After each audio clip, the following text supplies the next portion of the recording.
अस्सलाम वालेकुम। यहाँ मैं आपको दिखा रही हूँ 2 जून को कोट अद्दू जो मैं गई थी क्लास देने। रास्ते से हम गुज़रते के बहुत खूबसूरत मंज़र थे कोट अद्दू के। एक साइड पे बिल्कुल दरिया था और उसके बाद इतना अच्छा रोड और मिंटबार टूल प्लाज़ा और पुल इतने खूबसूरत आ रहे थे। मैं फ़र्स्ट टाइम कोट अद्दू गई थी, मुझे बहुत अच्छा लगा रास्ता। फिर हम पहुँचे हॉल में काफ़ी क्राउड था। 250 की गैदरिंग कह रहे थे लेकिन 220 लोग थे। बहुत खूबसूरत डेकोरेटेड था हॉल। गर्मी बहरहाल बहुत ज़्यादा थी, हालांकि वहाँ पे चल भी रहे थे, उनके एग्जॉस्ट भी थे और फैंस भी और एक जो जगह चिलर भी, लेकिन गर्मी बहुत ज़्यादा थी। खैर उन्होंने हमारा इस्तकबाल किया, हमें स्टेज पे बुलाया परफॉर्मेंस के लिए, हमें अनाउंसमेंट की हमारे कंपनी के बारे में, थोड़ा बहुत उन्होंने बताया। ब्लॉसम डे की तरफ से हम गए थे क्लास देने और थोड़ा इंट्रोडक्शन हुआ, हमें पूल पेश किए गए और उसके बाद फिर मैंने स्टार्ट किया अपनी कंपनी के बारे में बताना कि हमारी प्रोडक्ट में क्या क्या है। हेयर से रिलेटेड हेयर डाई है, रिबॉन्डिंग है, हाईलाइट का, ये सारा कुछ उनको बताया कि ये है और आप क्या क्या काम करवाना चाह रहे हैं। जो आपका दिल कर रहा हो वो आप करवा सकते हैं। रिबॉन्डिंग इतनी गर्मी में करवाना बेहतर नहीं होता क्योंकि रिबॉन्डिंग के बाद 3 दिन बाल खुले रखने होते हैं, बांधने नहीं होते, पानी नहीं लगने देना। तो मैं उनसे यही कह रही थी कि अगर आप 3 दिन बाल खोल सकते हो, स्वेटिंग से बचा सकते हो और पानी बिल्कुल नहीं लगने दे सकते तो फिर आप करवाओ। तो फिर सब ने एग्री की ये बात कि वाकई ये मौसम नहीं है रिबॉन्डिंग करवाने वाला। खैर फिर मैंने उनसे पूछा कोई हेयर डाई या हाईलाइट कराना चाहता हो। फिर मैंने एक मॉडल ली जिसके मेहंदी लगी हुई थी 2 हफ्ते पहले और एक मेल थे, वो चाह रहे थे कि उनको मेरी हाईलाइट का तरीका बहुत पसंद है। उन्होंने मुझे टिकटॉक पे फॉलो किया हुआ, तो मुझे कह रहे थे कि आप मेरा करें हाईलाइट। खैर एक मॉडल सेलेक्ट की हमने मेहंदी वाले बालों वाली, 2 हफ्ते पहले लगे हुए थे, और एक लड़का जिसका अपना सैलून रन कर रहा है वहाँ पे कोट अद्दू में और बड़ा अच्छा वो काम कर रहा है। तो उसने चाहा कि हम उसके सर पे ऐश ग्रेसी स्ट्रिक्स करें। खैर हमने ये 2 मॉडल डिसाइड कर लिए और इनकी बालों की हिस्ट्री पूछी। उसके बाद हमने थोड़ा बहुत बालों से मुतल्लिक, प्रोडक्ट से मुतल्लिक थोड़ी बहुत बातें की, उनको थोड़ी बहुत इंफॉर्मेशन दी और वो कितना के जानती हैं काम के मुतालिक, उनको क्या क्या पता है ये भी जानना चाहा। खैर हमारी काफ़ी गपशप होती रही।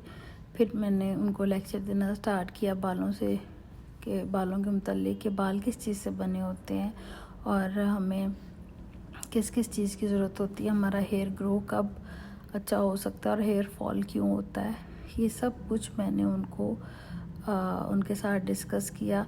टाइम भी बहुत थोड़ा था, थोड़े टाइम में बंदा इतना ये मास्टर क्लास में तो कर सकता है या किसी की वीक की क्लास हो तो फिर बंदा उनको बता सकता है। जितना टाइम था उसके मुताबिक मैंने उन्हें थोड़ा बहुत गाइड किया ताकि उनके लिए भी आसानी हो काम समझने की। कि मेरा काम करने का तरीका ये है कि पहले मैं बेसिक बताती हूँ, बेस बताती हूँ, फिर उसके बाद फिर काम करते हैं हम प्रोडक्ट के ऊपर। खैर सब ने बड़े ध्यान से मेरा लेक्चर जो है सुना, मेरी बातें सुनी, रिकॉर्डिंग की, क्योंकि वो लोग कतरा रहे थे ज़्यादा लिखने से, तो उन्होंने लिखने की बजाय रिकॉर्डिंग करना बेहतर समझा। तो साथ ही वो लिखने पे इतनी वो मेहनत नहीं करना चाह रहे थे, तो उन्होंने रिकॉर्डिंग कर ली सारी कि जो मैं उन्हें लेक्चर दे रही हूँ, जो उन्हें बता रही हूँ। देखिए हम कहीं भी जाएं और जाते ही हम अपना काम शुरू कर लें, हमारी बॉन्डिंग नहीं बनती ऑडियंस के साथ जब तक हम उन्हें डिटेल से लेक्चर ना दें, उनको बेसिक ना समझाएं। क्योंकि एक चीज़ की बुनियाद की बेस ही बुनियाद होती है। तो हर चीज़ जो है वो बेस से शुरू होती है, यानी कि बुनियाद से शुरू होती है। और अगर हम पहले ही अपर स्टोरी पर डिस्कस कर लेंगे और बुनियाद के मुतालिक नहीं करेंगे तो समझने में उन्हें मुश्किल होगी। तो ये बहुत अच्छा होता है कि अगर हम सबसे पहले बेस बनाए, बुनियाद के मुतालिक बात करें और फिर आहिस्ता आहिस्ता ऊपर जाएं फर्स्ट फ्लोर पे, ग्राउंड फ्लोर पे, फर्स्ट फ्लोर पे, तो फिर ज़्यादा सही रहता है।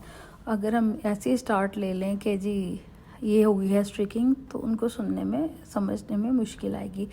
खैर काफ़ी देर की डिस्कशन के बाद हमने काम स्टार्ट करना शुरू किया। वहाँ हमने ब्लॉसम के का प्री लाइटिंग जो कि ये ब्लॉसम के प्रोडक्ट से की, उसमें हमने 1+1 की रेशो से ब्लॉसम पर ब्लीच पाउडर और डेवलपर मिक्स करके फॉयल अप्लाई किए। लोगों ने बड़े ध्यान से, बड़ी तवज्जो से एप्लीकेशन मेथड को देखा और उसकी वीडियो बनाई कि किस तरह मैं फ़ॉइल लगा रही थी, लड़की के भी लड़के की भी। उसके बाद हमने थोड़ी सी डिस्कशन ब्रांड के मुतालिक की। फिर हमने आफ्टर दिखाया कि करने के बाद काम का रिज़ल्ट क्या है। ये लुक जो है ये आपके सामने भी होगी, बिफ़ोर इसकी और आफ्टर भी। मॉडल हमारा बहुत मुतमईन था, बहुत खुश हुआ कि उसके बालों में बड़ा अच्छा रिज़ल्ट आया है और वो कह रहा था जैसा मैं चाह रहा हूँ वैसे ब्लॉसम के प्रोडक्ट से रिज़ल्ट आया। खैर मैंने उसको कहा कि तुम थोड़ा बहुत बताओ कि आपके जब हमने अप्लाई किया है कोई ईचिंग, कोई रशेज़, कोई हेयर फॉल हुआ हो। तो इस सिलसिले में मैंने पहले उनको ख़ुद बताया कि हमने क्या मिक्स करके लगाया। 9/11 0/19 30 वॉल्यूम और ब्लीच पाउडर, इससे की थी प्री लाइटनिंग, और ग्लॉसिंग हमने की थी 9/11 और 0/19 10 वॉल्यूम के साथ। खैर फिर उस लड़के ने अपनी राय का इजहार किया कि जब उसके बालों पे डाई लगा, कट डाउन लगा, बेस कलर जो था वो हमने किया था 33/0 और प्री लाइटनिंग किया था ब्लॉसम के का ब्लीच पाउडर 30 वॉल्यूम और ग्लॉसिंग की थी 0/19 और 9/11 से। तो उसने बताया कि बाल उसने ख़ुद धोए थे और एक भी बाल उसके सर से शुक्र है अल्लाह पाक का कि नहीं गिरा, कि कोई प्रोडक्ट का साइड इफ़ेक्ट नहीं हुआ। वो बहुत मुतमईन था हमारी प्रोडक्ट के रिज़ल्ट से, हमारे काम से। उसके बाद हमारी थोड़ी सी बातचीत चली इस चीज़ से मुतल्लिक़। फिर हमने दूसरे मॉडल के बाल भी दिखाए थोड़े से कि इसके हमने ये कुछ फॉइल्स डाले हैं एंड पे, क्योंकि इतना टाइम नहीं था हम पूरे सर पे कर सकें। उसके बाद कुछ अवार्ड्स का सिलसिला चला, सर्टिफिकेट्स जो थे वो ऑडियंस में जो ब्यूटिशियन आई हुई थी उनको सर्टिफिकेट दिए। उसके बाद लोगों ने मेरे साथ खूब फ़ोटोशूट किया, जिसका दिल कर रहा था फ़ोटोशूट करी थी। कई लोगों ने तो दोबारा से डिप्लोमा के साथ फ़ोटो बनाई क्योंकि उनकी पहले अच्छी नहीं आई थी। फ़ोटोशूट का सिलसिला हमारा चलता रहा काफ़ी देर और उसके बाद फिर हमने दोबारा से सारी ऑडियंस को इकट्ठा करके उनके व्यूज़ जाने कि क्या उनको रिज़ल्ट मिला हमारा बिफ़ोर आफ्टर का। फिर हमने अपनी प्रोडक्ट के मुतालिक राय लेने के बाद उनके साथ सब मिलके एक हमने सेल्फ़ी बनाई और एक वीडियो बनाई और फिर हमने खुशी खुशी वापसी का रास्ता इख्तियार किया, क्योंकि हमें भी तब खुशी होती है कि जहां हम जाते हैं और उन लोगों को जब हम काम सिखाते हैं तो उन लोगों को भी वो सेटिस्फाइड हों, उन्हें उनकी मर्ज़ी के मुताबिक काम मिले, तो हमारा भी वापसी का रास्ता जो है वो अच्छा हो जाता है। हम इतनी मेहनत करें और लोग हमारे रिज़ल्ट से सेटिस्फाइड ना हो तो मज़ा नहीं आता। खैर हमें रास्ते में रात पड़ गई मुल्तान, हमें रात हो गई और उसके बाद हम पहुँचे साहिवाल।